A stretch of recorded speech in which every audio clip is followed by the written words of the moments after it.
covering your hometown. From 5 newsrooms across the region, this is WDBJ 7. Immediately, it was just a big ball of fire, and the roof blew off the store.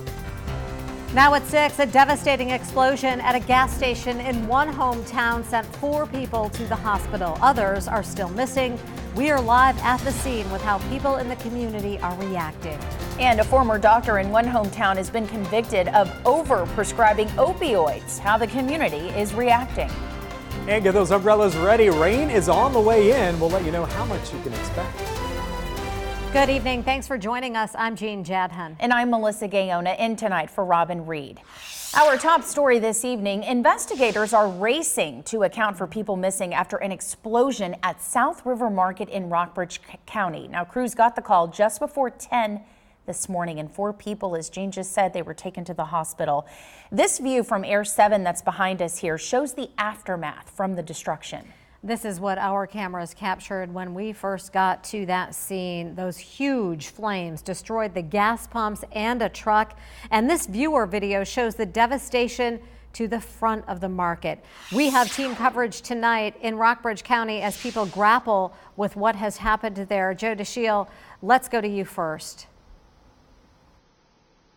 Well, Gene, what started with a huge explosion and fire and a massive response by firefighters and public safety officials is now a painstaking investigation. Investigators are still working to determine the cause and how many people were in the South River Market when it went up in flames. And the roof blew off the store and went to the right of the store, and then the trusses blew up and went to the front of the store.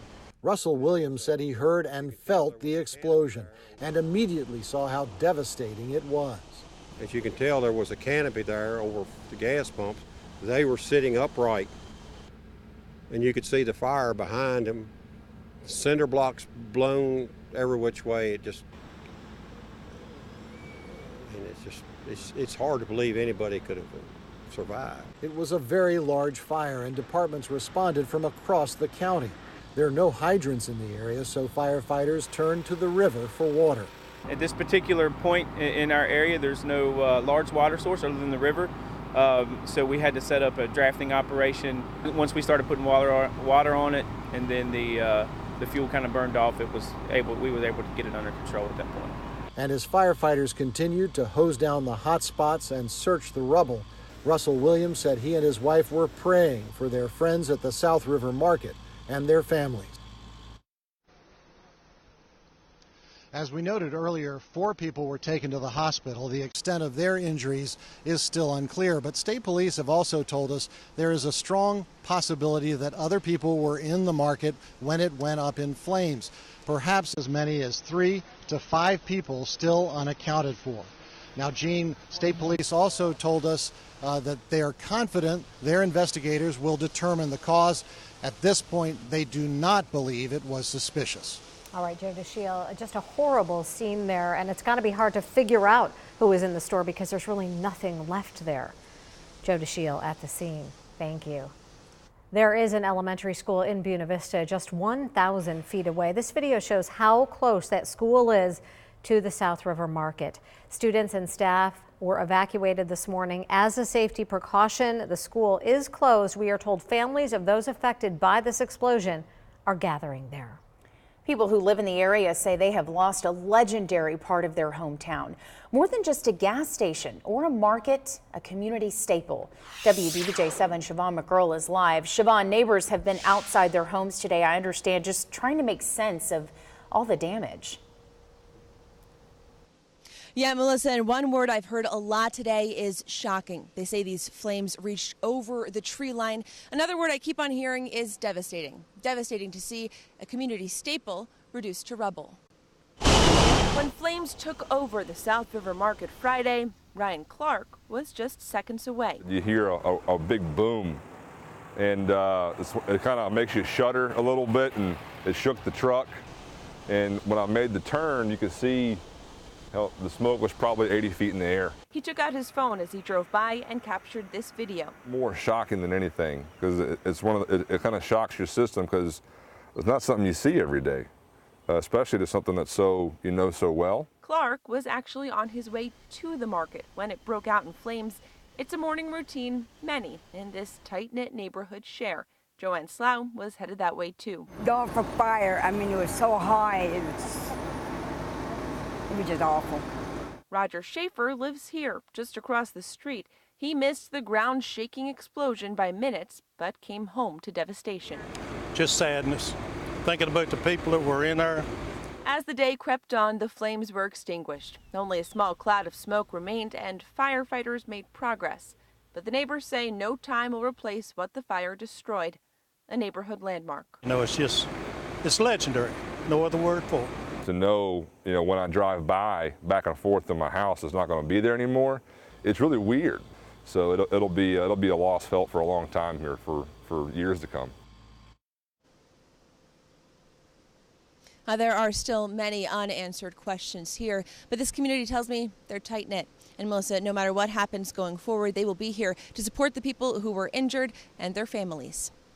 Yeah, we are definitely hoping to hear some good news with the 4 people who were taken to the hospital because of this explosion. Siobhan, thank you for the update tonight. Continuing our coverage, this Air 7 video shows how powerful that explosion was.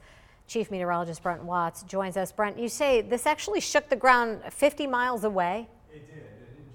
There's actually a seismograph that's located in Charlottesville. So just to give you some perspective, there's Buena Vista, there's Charlottesville, as the crow flies about 50 miles there. This is that seismograph reading from earlier this morning. And what I'm going to show you, there's 2 areas I'm going to show you. There was a first wave, these are the P waves. These are the waves that move very quickly, the fastest that got to that seismograph first. A couple seconds later, you get the surface waves, which of course are very distinct on that seismograph. So these 2 spots showing that explosion, just how powerful it was. Now, folks in Charlottesville may not have felt that, but certainly that seismograph did, just to give you the magnitude of how strong that was early on this morning. Weather-wise this afternoon, we do have a couple showers that I'm watching. Nothing widespread right now, but if you're in the NRV, a few of those are tracking off to the east, a couple over Claytor Lake as we speak. So if you're doing a little fishing, you had to duck and cover this afternoon. We'll take a look at the more widespread rain, which moves in over the course of the weekend. Turning now to the opioid crisis, a doctor who practiced in Martinsville until May of last year is facing up to life in prison after he was found guilty on 861 federal drug charges. Joel Smithers was convicted on Thursday. Now, according to evidence, he prescribed controlled substances to every patient he saw. WDBJ7's Ashley Bowles is live outside the Martinsville Police Department. Ashley, how is the community responding to the jury's decision? Well, Melissa, Martinsville has been the center of the opioid crisis in Virginia for several years now. And while many positive strides have been made, the decision shows just how much work is still left to be done. All took place in one of these offices off Commonwealth Boulevard. Former Dr. Joel Smithers opened his practice in August of 2015. Prosecutors say he prescribed drugs like oxycodone and fentanyl to every patient he saw. According to evidence presented in U.S. District Court in Abington, more than 500,000 Schedule II controlled substances were distributed. That's until Smithers lost his license to practice medicine in May of 2018. It's hard because we're trying to protect everybody, and we just can't always be successful at protecting everybody. Bonnie Favero is the Director of Prevention at Piedmont Community Services, which deals with prevention, intervention, and treatment for all kinds of substance abuse, including opioids. In 2018, the city had the most opioid-related deaths in the entire country per capita. Yes, we were #1, but we're also a small population. So while there is continued education in this small community about the opioid crisis, Favero says medical professionals have a responsibility. Because people do trust their doctors, and they trust that if their doctor gave them a prescription, that it's okay for them to take it. As for Smithers, he could face a minimum of 20 years behind bars, a maximum sentence of life in prison. And Favero says that alone speaks to the problem at hand. I think it will send a message that it's not acceptable. Smithers' sentencing is set for August 16th. Melissa, Smithers also could face a maximum fine of over $200 million. All right, and hopefully we can hear an update on this come August. Ashley, thank you. In Roanoke, a local newspaper is celebrating 80 years of serving the community. The Roanoke Tribune has been making and recording Black history in the community since 1939. The family-based operation is celebrating the milestone anniversary with a celebration tonight at the Salem Civic Center. The longtime editor says the community has come to rely on her publishing. The mailman, George Rogers, he used to say, I'd rather go without checks at the first of the month than go without a Tribune because the people attack me when I haven't got that Tribune. Whitworth says she has never missed a publication and she enjoys being a mom to her community. 80 years, that's a proud accomplishment. And she has seen a lot, I'm sure. Yeah, I'm sure. You're watching WDBJ7 on this Friday evening. People in our hometown showed some love for our police officers. How many officers they fed today ahead of Police Appreciation Week.